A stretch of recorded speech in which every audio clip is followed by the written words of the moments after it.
important to note, representatives from Keadilan PAS and DAP, myself, the Hatta, as well as Wali Kami, are waiting for the EC's response to our request for not only their alternative maps, their proposed delimitation process, but also a digitized version of it. I think this was stressed to us by Tina.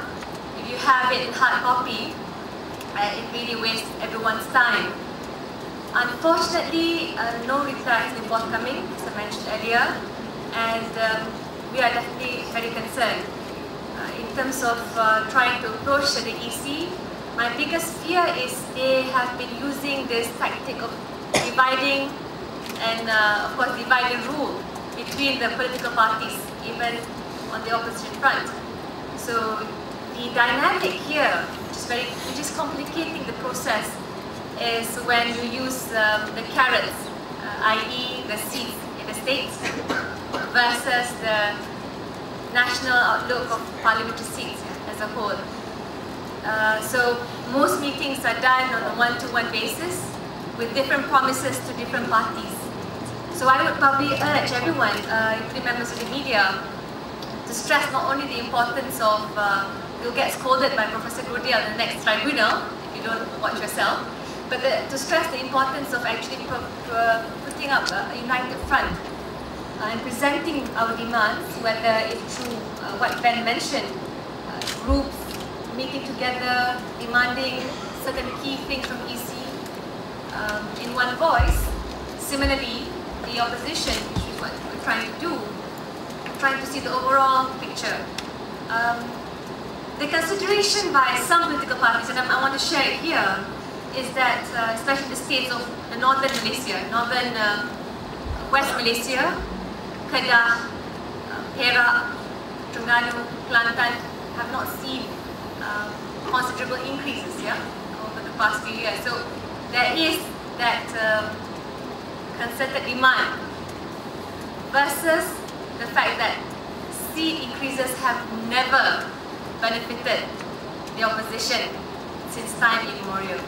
So we are going to organize an internal session together with Merdeka Center as well as UMCDEL, just to highlight how hurtful it will be to Pakatan Rakyat if increased seats are going to be done by the EC.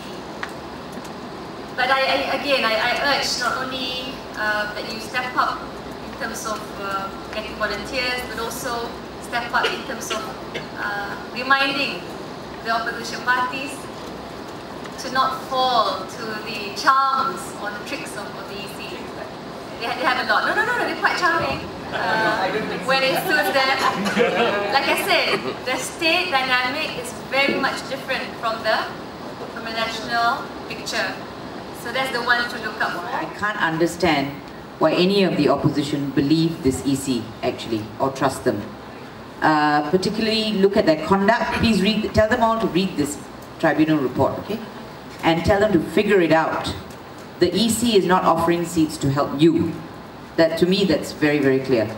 I still think they should resign. I don't think they're fit to sit there.